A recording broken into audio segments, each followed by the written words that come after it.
All-star games in general have, as spectacles, outlived their usefulness.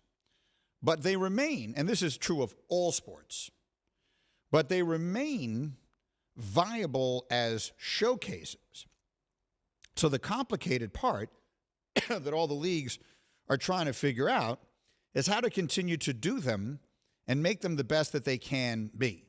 So as we have seen, the NFL has stopped playing a football game, and they did this fun thing with Peyton and Eli where they had a bunch of different things and flag football and whatever else it was that they did. And fans are free to choose to either watch it or not. And the basketball, look, it has become just basically a layup line. It's just a glorified layup line. You get to see the guys make some shots and hopefully a few spectacular dunks. I guess what I would say to those who don't like it is I don't know what the alternative is. Like, I really don't. You're not going to get these guys to play hard. There's no way in the world you're going to get them unless you put something at stake that is really meaningful. There's no way in the world you're going to get these guys to play like this is, forget about a playoff game, like it's even a regular season game.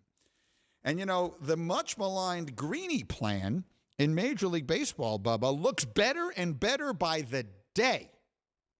Now, I'll remind all of you who don't know this, that on the morning after the All-Star game in baseball that ended in a tie, and I forget what year, was it 2001? Whatever year the baseball game ended in a tie, Mike and I came on the next morning, and the whole world was freaking out that the All-Star game had ended in a tie. And I said, it was 2002, and I said the following morning, I don't understand why people are concerned that the All-Star game ended in a tie. You wouldn't have cared if the National League had won. You wouldn't have cared if the American League had won. So why do you care that nobody won? If you want to make the All-Star game meaningful, you should give home field advantage in the World Series to the league that wins the All-Star game. And the next thing you know, they did that.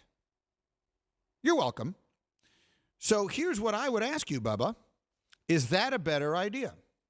You have the NBA's Eastern Conference and Western Conference. The Eastern Conference Finals this year will be televised by our friends at TNT. We will have the Western Conference Finals. And the team that has the better record, even though they don't play the same schedule, will wind up getting home court advantage in the NBA Finals. If I said to you, let's give home court advantage in the NBA Finals to the conference that wins the All-Star game, and I understand they don't play it by conference anymore. It's now Team LeBron and Team Giannis or whatever, but you could easily go back to that. Would you be in favor of that? Because if you want to see these guys play hard, that's the way you do it. Is that a better idea? Yeah, I mean, I think it's certainly better than what we're doing right now. Is it? You want the stakes of the All-Star game to be Game 7 of the NBA Finals as played in your building. Well, tread carefully here, because when I said this, I got mocked, I got ripped, I got crushed, I got obliterated by the American sports fan, even though I was right and baseball did it. Yeah, I remember. It was. You tell me. Should they do it? Because you're not going to make it otherwise. Right. There's no amount of money you're going to offer these guys. There's 12 players on each team. There's no way in the world you're offering each of them $20 million to play hard in this game. It's not generating that kind of money. So if you want to make it meaningful, do that. I guess, Mike, do you think how much would this make it meaningful still? Do you think they would still try? It would, yes. Home court advantage in the NBA Finals would matter a lot. It would matter to Jason Tatum. It would matter to Jaylen Brown. Just go through the list of players in that game. Nikola Jokic, Joel Embiid, all these guys. Giannis, I mean, he was hurt, but whatever. All these guys are on teams that are thinking championship thoughts. Luka, Kyrie, all these guys are hoping to be in the finals this year. Yeah, no, I'm in. I'm all for it. Are we doing it? Let's go. I mean, okay. I remember as a kid growing up watching the All-Star game when it was competitive and enjoying it with Magic and Michael and Barkley and all those guys, and it was fun. I used to watch it as a kid and enjoyed it. So I'd like to get back to that. This is the Greeny plan 2.0. Let's do it. Back and better than ever. I mean, we did this 21 years ago, and the sport followed. They did what I told them to do. So If you're one of those people who's sitting and complaining about the All-Star game, I'm sitting here telling you that unless you put real meaningful stakes on it, you have no chance of getting a competitive game in that spot. So it's just going to be what it is, which is a glorified layup line. Stop complaining about it. You want to make it different? Put some stakes. That the Brooklyn Nets and Jacque Vaughn have agreed to a multi-year contract extension. It'll keep him under contract through the 27 season, 26-27. So that year, his existing deal was set to expire after this season. They're 32-19 since he got promoted. Obviously, the parameters of his job have changed dramatically in the last, whatever it is, several weeks. He went from a guy who was going to try and win an NBA championship to a guy who is now building a culture with, a team with very different expectations and at a very different stage of its development. So, Bubba, what do you think of that? I like Jacque Vaughn a lot. I know that the guys I work with, Michael Wilbon and Stephen A. and Jalen, are all extremely high on him. We've spent a little time at NBA Countdown around him. He's a very, very impressive guy. He's waited a long time for this opportunity, and I think he's got a chance. This has a chance to grow from something. It's not the sort of artificially put together thing that the super team was, but I do think it has a chance to be pretty good if to be a nice garden if watered correctly. Let's put it that way. What do you think? Yeah, no, I agree. I mean, and obviously, unlike Steve Nash, he has the experience being an assistant for a long time, and the stuff I've heard too, he seems like a really good coach with the players and stuff. The thing I keep going back to, and I think of, remember when we were literally like 24 hours away from Udoka being the coach? Yeah, he was basically reported being the coach, and it's amazing how that changed. And I think, probably for the best that they got Jacque Vaughn, because it seems like they're really in a good position right now, and they have a good foundation going forward. Here's what I'll say, and not just because he scored 45 points the other day. Mikal Bridges is a player that I've had my eye on for a while. I love Bridges. I voted for him for Defensive Player of the Year last year. Number one, he was you don't get like multiple on that one. Oh, I don't remember. Maybe I did. I don't remember. I know for sure I voted him my Defensive Player of the Year. And he's a much more dynamic offensive player than he's had the opportunity to show in Phoenix. He's just been surrounded by so many scorers, particularly a guy like Devin Booker. I think Bridges has a chance to be a star. Now, he's not KD, but almost no one in history has been KD. But I think Bridges can be a central piece, like one of the legit top-level players on a really good NBA team. So I think you're starting from there and going forward. I think the Nets have a chance to be pretty good. The first of them is from Kevin Durant. Now, the Nets trading away everybody, and I just was mentioning before the rest of the country joined us that the Nets have worked out a contract extension with their coach, Jacque Vaughn. So he's going to be in place now for several more years. They're going to try and build, around this nucleus they have with Mikal Bridges and everything else in this post-KD and Kyrie era. And I saw that there was a lot of attention paid to what those two guys, KD and Kyrie, said about it all at the All-Star break. In case anyone didn't hear it, here was KD. I don't think it's bad for the league. It's bringing more eyes to the league. More people are more excited. The tweets that I got and the news hits that we got from me being traded, Kyrie being traded, just bring more attention to the league. And that's really what makes you money, is when you get more attention. So I think it's great for the league, to be honest. Teams been trading players and making acquisitions for a long time. Now when a player can, kind of dictate where he wants to go and leaving free agency or demand a trade, it's just part of the game now. So I don't think it's a bad thing. It's bringing more and more excitement to the game. That is so interesting. We have to stop and we have to dive into this. There was a time a long time ago when I thought that player movement, the frequency and somewhat, what's the word? Like the disorganized nature of player movement in the NBA was going to be very detrimental to the league. And I said so on the old show, on Mike and Mike, many times. And I have subsequently told Adam Silver and many others, and I will tell you right now, as I have before, I was wrong. Dead wrong. Part of what KD is saying is right. There is no question that superstar movement has brought more attention to the league, People are not turned off by it. There is all kinds of data that suggests that NBA fans love the drama. I'll give you a little tiny unscientific research, Bubba. Kevin Durant was traded on a Tuesday night into a Wednesday, or a Wednesday night into a Thursday, one of those 2 weeks ago. He got traded like 1 o'clock in the morning. We came on to do Get Up at 8 o'clock in the morning Eastern time. That we did nothing but KD talk for 2 hours because people were just waking up and getting this news. You want to know, Bubba, that was one of the highest rated shows we've ever done. Really? One of the highest rated days Get Up has ever had. NBA fans are way into the drama. And to give you, I'll give you another example. This is my own unscientific research. The day before, LeBron James had just broken the all-time scoring record. And we basically went wall to wall. So back-to-back days, Get Up was almost exclusively basketball, which we don't usually do. We're a very football-heavy show. But we were exclusively basketball both days.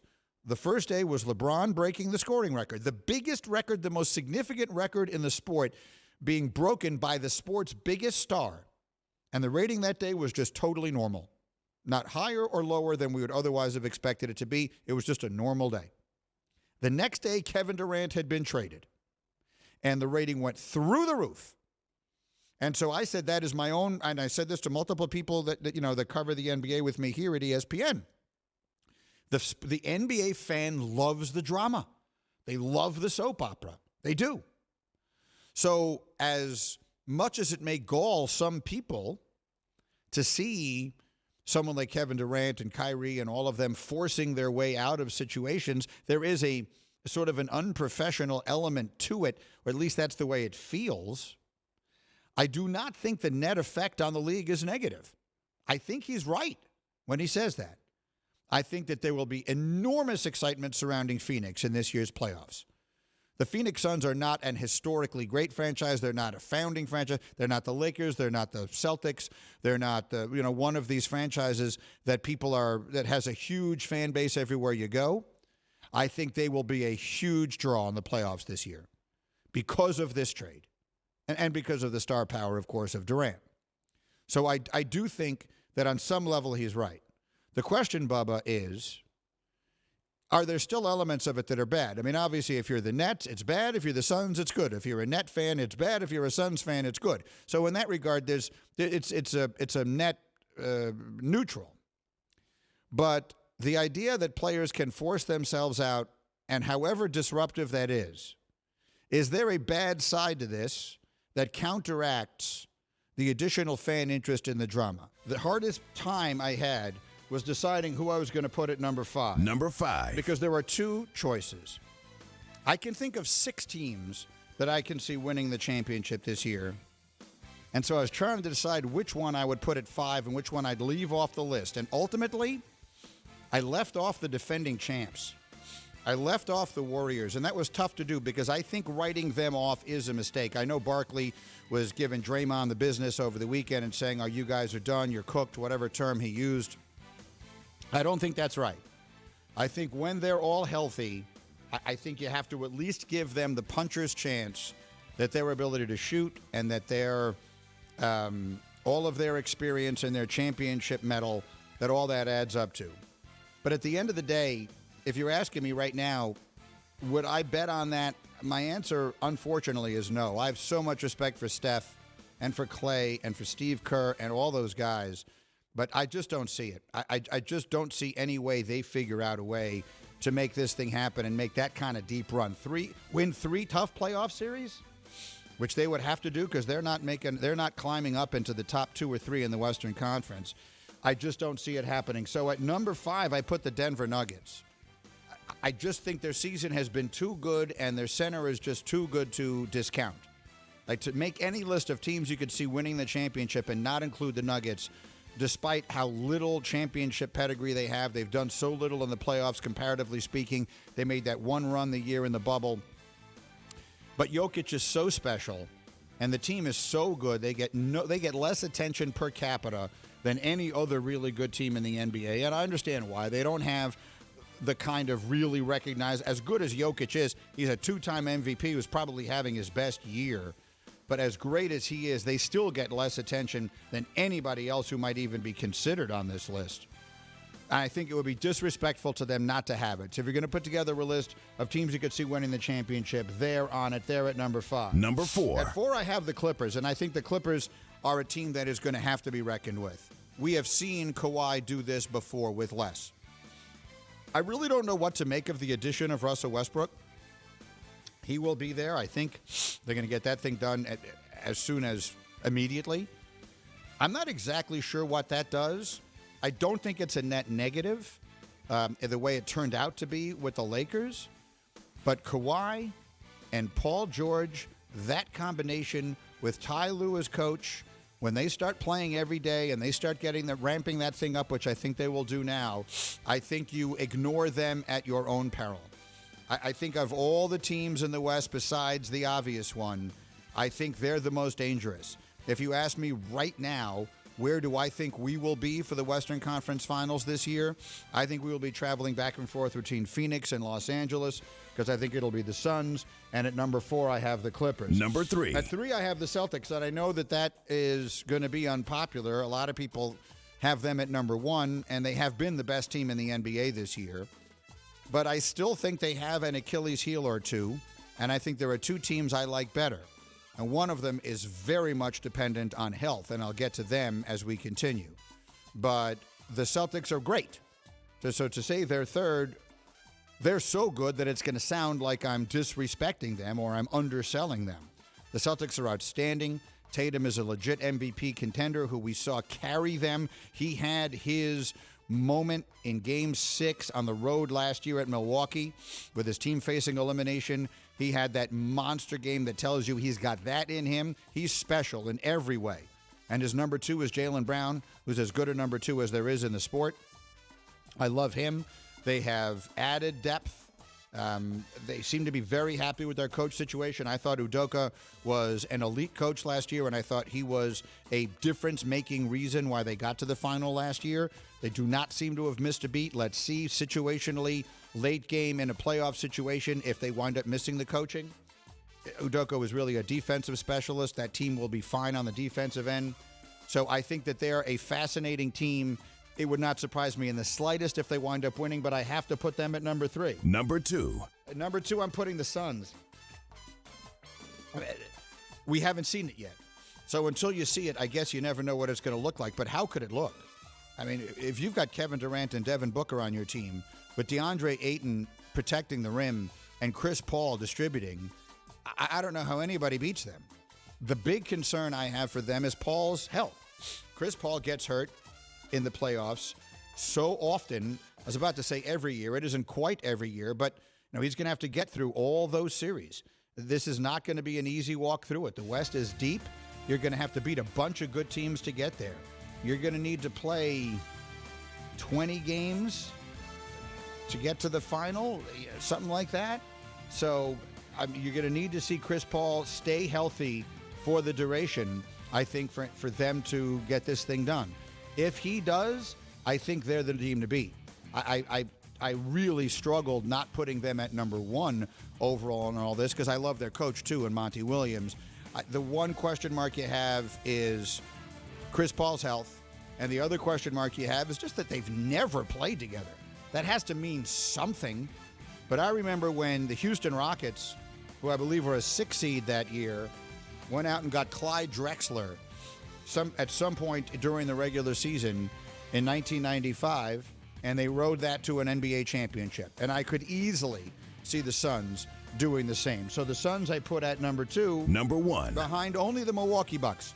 And I have the Bucks number 1, and it is with the ultimate caveat. You can lose the music on this if you want, Cam. To me, the caveat is Chris Middleton's health. And here's a sentence that I absolutely never would have thought I would say. And hold on, let me not get ahead of myself. Giannis has to be fine. Giannis has a wrist. Right now, it's not quite certain how long he's going to be gone. He needs to be 100% fine. Resting his legs right this minute might actually be a good thing for them in the long run. So if his wrist isn't fine, then they could get knocked out in the first round. So forget about that. Pending Giannis's health, it goes without saying. But then beyond that, I believe they would have won the NBA championship last year if they had a healthy Chris Middleton. They took the Celtics 7 games without Middleton. Thank you for watching ESPN on YouTube. For live streaming sports and premium content, subscribe to ESPN+.